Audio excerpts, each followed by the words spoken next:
If you're thinking about selling your home in Stamford this year, there are 3 things happening in the market right now that will directly affect how much money you walk away with, and most agents won't tell you any of them. I'm Cheryl Morrison. I'm a real estate agent with Keller Williams in Stamford, and I've been working in Fairfield County for years. I specialize in helping sellers understand the financial side of this decision, not just what your house is worth, but what this move means for your overall financial picture. And today, I want to give you the real, honest look at what's happening in the Stamford market in 2026 and what you need to know before you call anyone. Let me start with the market itself. Stamford right now is in an interesting position. We've come through a period of rising interest rates, and what that's done is it's compressed inventory. A lot of potential sellers held back over the last couple of years because they didn't want to give up those low mortgage rates, which is understandable, but it created a situation where there are more buyers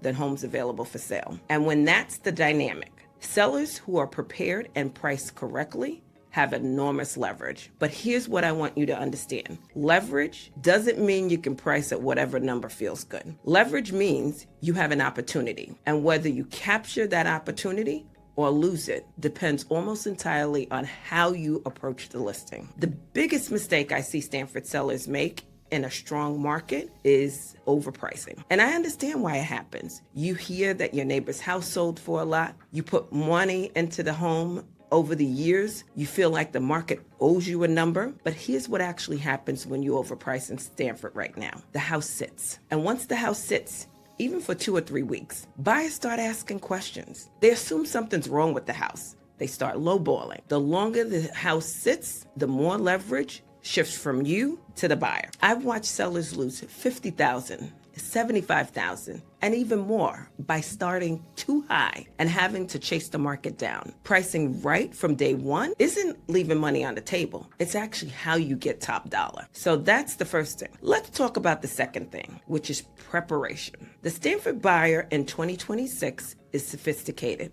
They've been looking at homes online for months before they've even walked through the door. They know what a well-prepared home looks like, and they know what a home that's been neglected looks like. And they price their offers accordingly. What does preparation mean? It means walking the home the way the buyer would walk it, not the way someone who's lived there for 10 years walks it. Fresh eyes. What's the first thing you notice when you walk in? Is there deferred maintenance that's been on the list for a while? Leaky faucet, cracked tile, HVAC that hasn't been serviced. These things matter. Not because the buyer is going to walk away over a leaky faucet, but because every item a buyer finds on a walkthrough becomes a negotiating chip. You want to take as many of those chips off the table as possible before you list. I walk every home I list with my sellers before we go to market. We go room by room. We make a list, we prioritize, and we make sure that when the buyer walks through, they're thinking about how much they love the house, not making a mental note of everything they need